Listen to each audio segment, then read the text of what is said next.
am Raan Lay nga xamante ni anniversaire am le 19 la danañ ci daal di ñëwaat mais léegi dañuy rek daal di dalal ki nga xamante ni moom mooy Jean-Marie Mbaye Diouf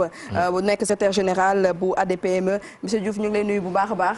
maa ngi leen di nuyu di leen sant bu baax. ci invitation bi. di leen féliciter ci élan bi ngeen jël. jëmee ko ci mbas mi mais surtout ci inondation yi ñuy jànkonteel.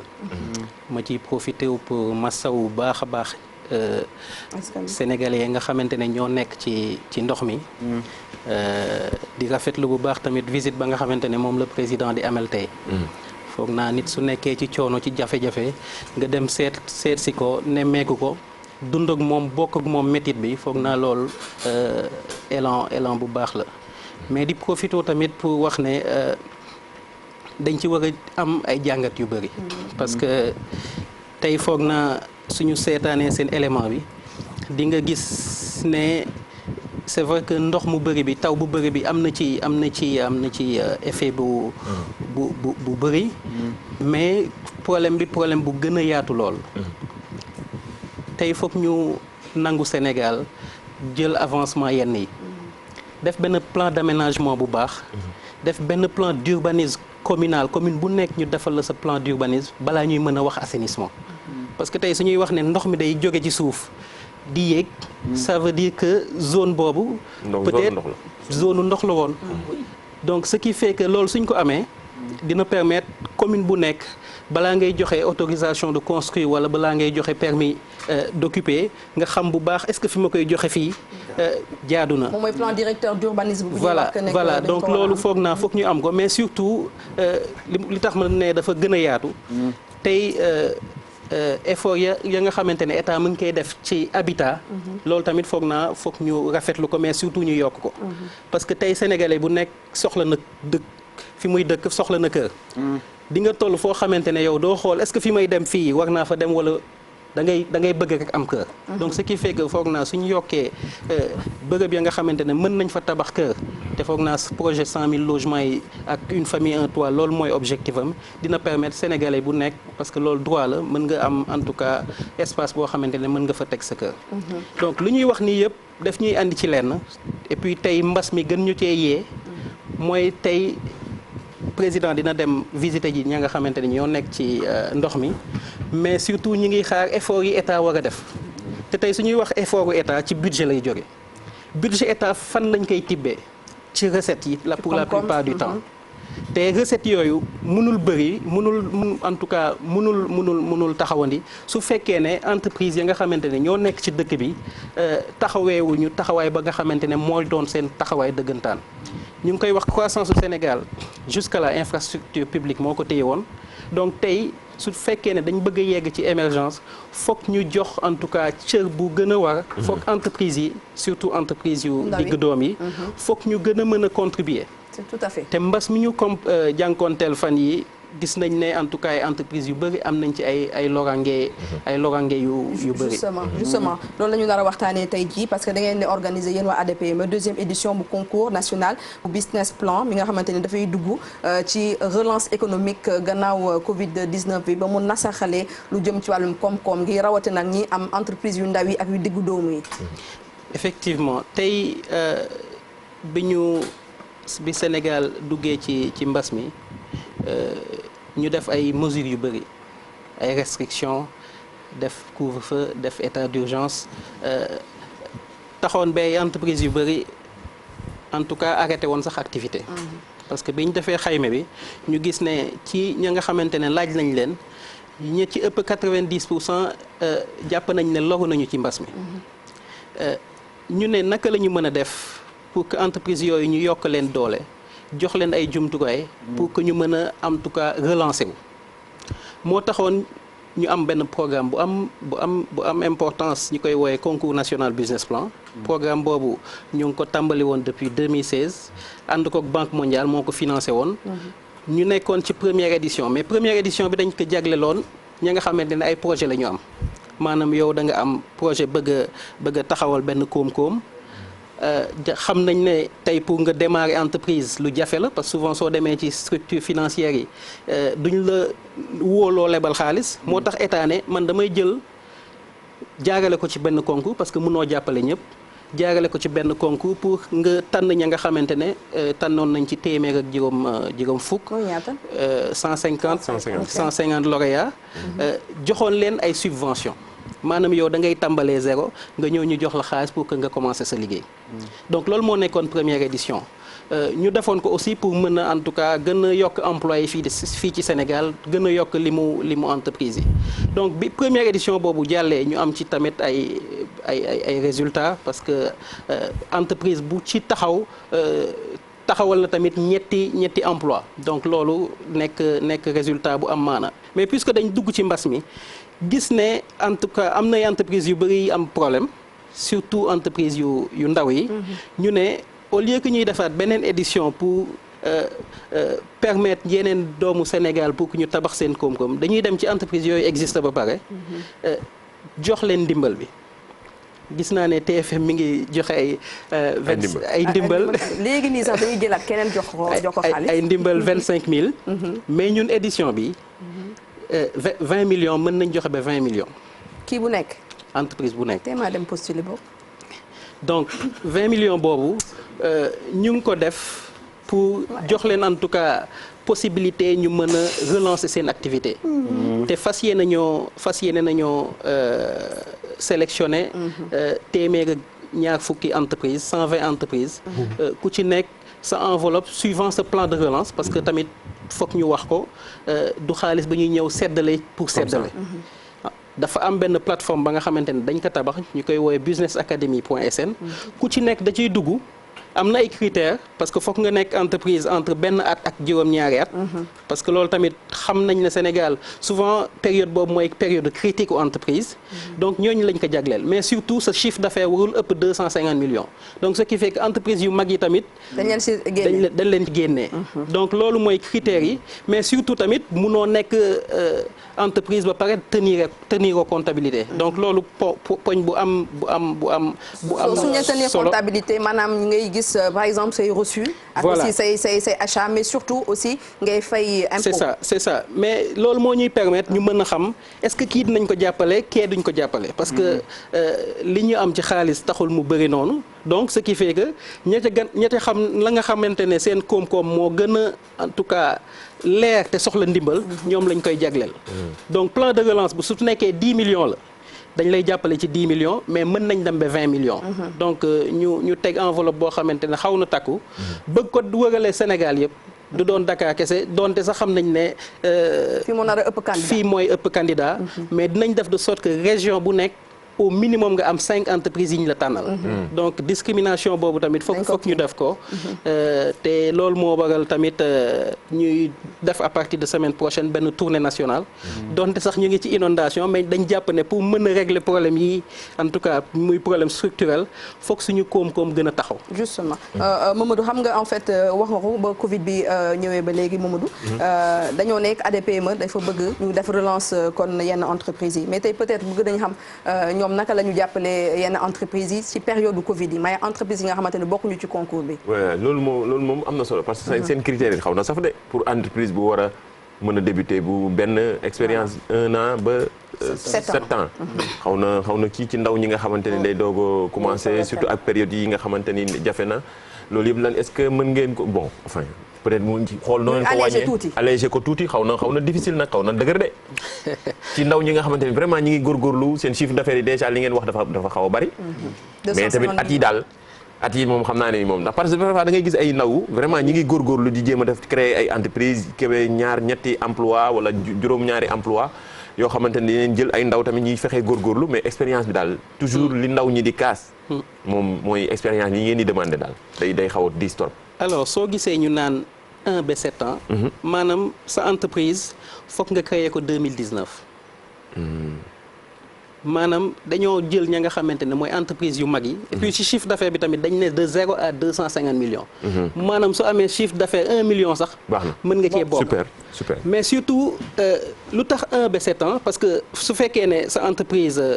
juin bii nga ko créé. munoo wax ne mbas mi moo tax nga am jafe-jafe ci sa entreprise. donc loolu moo tax ñu tàmbalee ko ña créé seen entreprise avant 2020. mais surtout dinañu permettre ñu mën a apprécier sa évolution entreprise. capacité bi sa capacité bi te loolu foog naa moo tax su ñuy wax ci c'est informel ñuy woo entreprise yi ñu mën a formaliser wu pour loolu la parce que formalisation du leneen lu dul organisation entreprise. te munoo wax ne sa entreprise am na organisation su fekkee ne tenir ko comptabilité. comptabilité nag duñ la laaj ay état financier certifié yu jafe yooyu mais au moins système minimal de trésorerie soo ko amee dina permettre ñu mën a apprécier en tout cas sa activité mais gëm nañ ne critères yi ñu joxe mooy critères yu gën a yomb parce que dañ cee waxtaan lu yàgg ak ànd ak suñu partenaire parce que suñ la waxee tey soo ëppalee chiffre d'affaires 250 millions bokkoo kon loolu ñu ngi xalaat vraiment entreprise yi nga xamante ne ñooy entreprise yu gën a ndaw yi suñu waxee ne moins de plus de 7 ans bokkoo ça veut dire que ña nga xamante ne ëppale nañ 7 ans jàpp nañ ne am nañ taxawaay ba nga xamante ne mën na leen permettre ñu survivre mais wax nga question bu am njëriñ parce que ñun suñu jàppale bi ñuy jàppale entreprise yi yemul ci concours bi parce que foog naa bi ñu waxee mbas mi ñun ñoo fi njëkk a taxaw d'abord commencer di déglu entreprise yi di leen jox conseil mais surtout di leen réorienter parce que gëm nañ ne mbas mi c'est vrai que andi na jafe-jafe yu bëri mais surtout opportunité la pour que entreprise yi mën a changer de cap su fekkoon ne yow sa lépp manuel nga koy defee ñu jàpp ne tey fu ñu toll ci xarañte war nga mën a utiliser digital pour liggéey dañ leen fa yóbbu lu weesu loolu ñu def enquête tamit parce que munoo jàppale nit su fekkee xamoo dëggantaan jafe-jafeem bi ñu defee enquête yi ñu xool lan mooy en tout cas la nga xamante ne moo gën a faagaagal entreprise yi ci mbas mi loolu ñu ñëw intervenir ci mais dañoo ànd ak suñu partenaires yu bëri ñi nga xamante ne dañ leen doon dérouler ay projet bi mbas mi duggee ñu laaj leen ñun fi ñu toll nii c'est vrai que projet bi lii moo taxoon mu jóg mais est-ce que mën nañ ko réorienter pour mën a jël en charge la nga xamante ne mooy soxla entreprise yi ànd ko Union européenne AFD GIZ ak suñu yeneen partenaires ñu jël la nga xamante ne amoon nañ ko ci koppar dugalaat ko ci entreprise yi jàppale leen ci fonds de roulement ñu bëri jox nañ leen fi xaalis pour ñu mën a fay salaire mën a fay loyer pour mën a aussi préserver employés def nañ tamit ay appui yu bëri ci la nga xamante ne mooy soxla yu gën a ndaw ñi maanaam tey munoo nekk entreprise munoo créer en tout cas emploi su fekkee sa production dafa taxaw. donc moom daa yàq lu bëri. jàppale leen pour que ñu jënd ay matières premières mën a liggéey. mais surtout jàppale nañ entreprise yi nga xamante ne dañ nekk ci yenn secteurs yi soo jëlee tey tailleur yi foog naa ba mbas mi commencé jàppale nañ leen jëndal leen tissu yóbbul leen ñu découper leen jox leen pour que ñu ñëw pour que masques yi gën a mën a en tout cas bëri Sénégal loolu def nañ ko ci régions yi yëpp. ànd ceeg gouverneurs yi et surtout dem maye masque yooyu comité régional yi ñu taxawaloon pour xeex mbas mi. donc tey mu jëm ci fonds de roulement entreprise mu jëm ci mesure barrière ak lépp la nga xamante ne moo jëm ci conseil orientation foog naa depuis bi mbas mi commencé ba tey ñu ngi koy jagleel entreprise. Il y a la question de Thioro mais peut-être avant boobu ñaata entreprise ngeen dimbali ci période Covid bi pour ñu mën a taxawaat. Tu m'as marché sur la langue. ah oh sorry. C'est ça. Je retire. oh non non non. Garmi laa mu tegal ma sama ànd. de tonton Garmi waxu la dara bàyyi ko rek. alors nga bëgg a tooñ Garmi. alors mooy li ma wax sànq ay programmes yu bëri ñoo ñu permettre ñu en tout cas jagleel leen ay ndimbal tey suñ doon xayme mën nañ yegg ci juróomi téeméer environ 500 yi nga xamante ne tey jot nañ ndimbal dëggantaan. duma lim tamit ñi nga xamante ne conseil lañ leen jox ñi nga xamante ne parce que dañ doon def ay Facebook live di def ay formation ay master class pour gën leen mën a en tout cas jox jumtukaay pour que ñu mën a dund ak mbas mi ñooñu mënuñ leen lim parce que ay nit ñu tàkku lañu. d'accord j'espère que du bokk itamit yi nga xamante ne processus yi dafay yàgg parce que bu fekkee ni nit ki quand même depuis mbas mi commencé am na ay jafe-jafe liggéeyam nekk au ralenti mu war a dugal dossier war a xaar ay weeri loolu aussi mën na juraat yeneen jafe-jafe j'espère que affaire yi di ngeen ko fast track. alors ñun foog naa ADP ma ko xam ci loolu lañ ko xamee ñun suñ mënul lañ lay wax mënuñu. mais foog naa suñ demee ba engagé ak yow dañuy def suñu këmtulaay kattan pour que mu mën a gaaw concours bi ñu lancé nii 1 mois lañ may nit ñi pour ñu bindu. parce que programme bi war nañ ko pare fii ba 1 an donc ce qui fait que parce que du doon joxe xaalis kese. accompagnement bi sur 1 an lay doon. te foog naa suñu jëlee sax la ñuy def ci koppar ci accompagnement mooy gën a takku. xaalis ba nga xamante ne moom lañ koy jox ci pour mu mën a faj soxla mais surtout su soxlaa investissement matériel mu mën ko cee jënd pour mën a avancer. Dieynaba man dama gis ne ñoom seen kuréel gi dañ ko sécuriser bu baax a baax. loolu nag dafa am tamit leneen lu mu laaj ñi nga xam ne nii pour bu ñu demee àgg ba ci financement bi par loolu dafa bari ci réew mi ak tànn sa bu la neex yooyu moom dafa nekk loo xam ne lii ci liy yàq réew mi ci la bokk te am na ñoo xam ne ñi di seen place rek la ñuy toog teg ko rek ci branlon su mbir mi jotee dañu ñëw ne coppet la fa nekk booleeg li ñu yor yooyu nag war ngeen ci veiller tamit bu baax a baax a baax ak tamit ku leen bëgg a fekk fan la leen di fekk ci yan anam lay jaar ba mën a bokk ci yëf yi ñu xam ne yëf yi dafa transparent li nga wax nii c'est important c'est important dañuy yëkkati benn 100 nangam ay ñoo xam ne ñu fa la ñu toog seen kër la ñuy jaaxaan ba bés bu jot ñu tàppe seen i kii rek woote téléphone roñ la fa ne dem toogaat fàtte ndaw ñi nga xam ne ñoo ko mérité daal waaw c'est vrai que transparence boobu foog naa la nga xamante ne la mooy këru intervention ADPME tey concours bi suñ koy def jaarale ko ci xarala yu bees yi maanaam digital mooy du am contact direct benn plateforme la mi ngi tudd businessacademy.sn ca ngay dugg nga renseigner li ngay renseigner dañoo def benn appel à manifestation d'intérêt tànn benn cabinet ba xamante ne ñoom ñooy def notation donc ñun duñ ci intervenir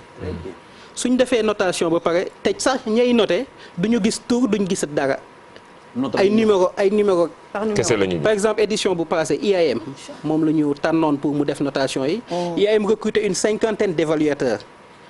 ku ci nekk sa kanamu machine ngay am et puis machine bi moo lay yónni business plan yi ngay évaluer donc yow doo gis tur doo xam la nekk ci ginnaaw yow daal bind ngay gis ak benn numéro soo corriger ba pare système bi moo koy jëlaat ñuy wax ne ñun tamit loolu dañ ciy saytu bu baax a baax man su nekkee da nga nekk sama soxna wala sama rakk wala sama même ba 2e génération amoo droit participer ci concours bi donc loolu pour vraiment jox ko tout son caractère en tout cas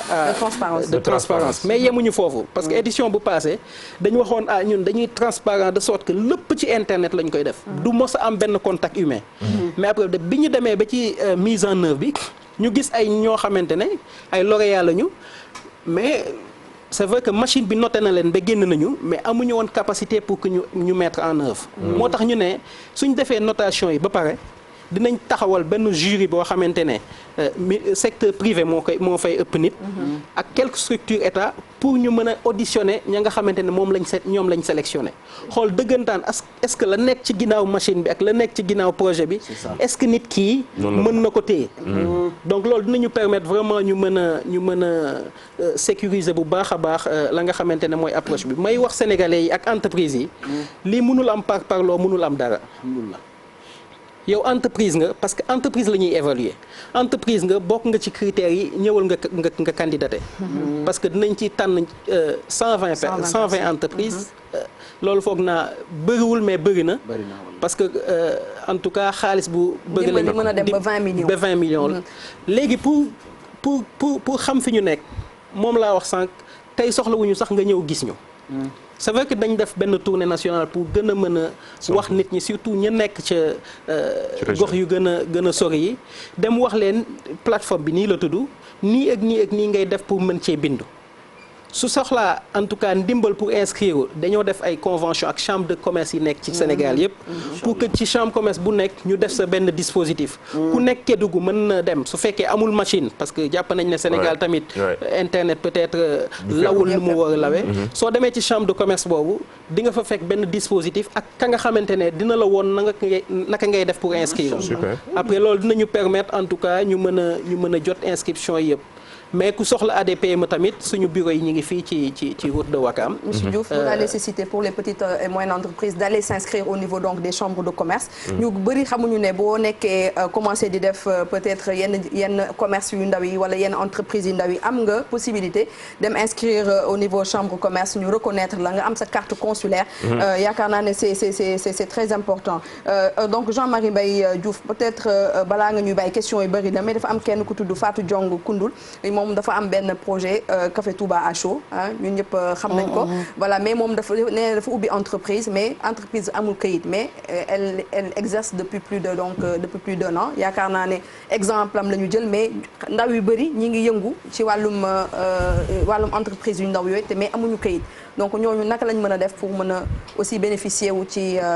ndimbalu ADPME. alors loolu ci foog naa mission ADPME la bokk parce que dañ ñu jagleel la nga xamante ne mooy formalisation. en tout cas koom-koom yi nekk Sénégal. ñu nekk ci kaam foog naa bëri nañu mais surtout loolu dañ leen ci woo pour que ñu mën a formaliser wu parce que seen intérêt ci loolu la nekk. tey su fekkee da nga bëgg a bokk ci concours bi amoo registre de commerce amoo NINEA. dina metti ñu jël la parce que loolu foog naa critère bu am solo la mais surtout que tey am na ay ndimbal yu bëri di état di def soo amul parce que NINEA mooy lan mooy numéro boo xamante ne moom lañ lay identifier. registre de commerce mooy wane ne yow activité économique yaa ngi koy def. te surtout bi ñu xaymee Sénégal defee recensement général ñu jàpp ne juróom-ñetti fukk soo limee ñaar fukk yu nekk téeméer yu nekk juróom-ñetti fukk entreprise ay entreprise individuelle lañu maanaam comme man ak yow ñu téye suñu entreprise moo tax ci réglementation yu bees yi ñu am ñu dugal ci li ñuy woowe statut de l'entrepreneur maanaam entrepreneur léegi statut bi ñu reconnaître la ce qui fait que yow après doo soxla dem uti benn société commerciale mais statut ba nga doon loolu dinañ ko mën a nangu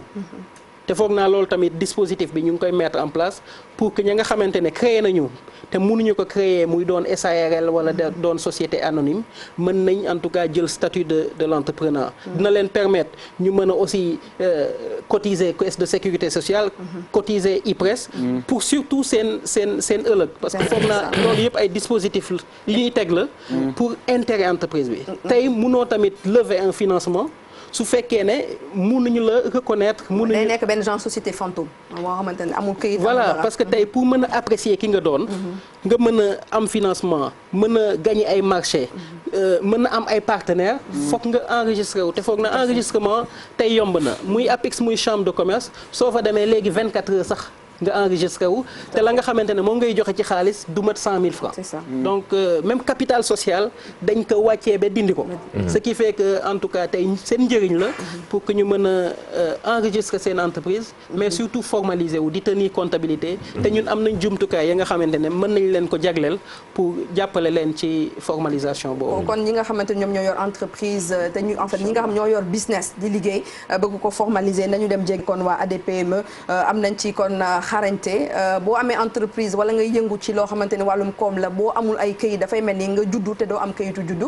donc c'est important kon nga dem formaliser sa bopp pour yenn marché yi sax boo ko bëggee gagner il faut nga am NINEA il faut nga am registre de commerce ak yeneen yi nga xamante ne moom moo rek daal di nekk ci biir donc dem leen donc madame Koundoul bu nekkee yaa ñuy dégg yow ak ñeneen ñi am kon genre entreprise yu bel noonu ñu dem daal di immatriculé wu yaakaar naa moom ñu koy woowee pour mën a prétendre sax màgg ndaxte PME yaakaar naa boo ci jógee entreprise bu mag nga war a doon donc monsieur Diouf merci beaucoup. jërëjëf maa ngi leen di gërëm bu baax. di wax waa Sénégal concours business academy ubbi na ñu ngi ko jagleel entreprise yi donc ñëpp ñi am entreprise mu nekk ci secteur yëpp jàpp ne ndimbal bi mën na la en tout cas permettre nga gën a taxawal sa koom-koom. ñu ngi fii disponible. képp ku ci bëgg a dugg rek da ngay dugg ci plateforme bi www.businessacademy.sn foog naa plateforme bi ubbi nañ ko soo ci duggee tamit di nga gis critères yi soo soxlaa ndimbal tamit mën nga ñu contacter directement pour que ñu mën la jàppale. ndimbalu géwël am na ci ay ne ko structuré wuñu structuré ngeen ko wala structuré loolu ndimbalu géwël. loolu yëpp activité la parce que tey activité secteur culturel foog naa ci secteur yu tey économie Sénégal ci la bokk ci la bokk de mbay. ci la bokk donc gëm naa ne su ngeen ñëwee ñu formaliser leen. waaw ku ci nekk ci yéen am kayitam ngay suba ci lay xëy.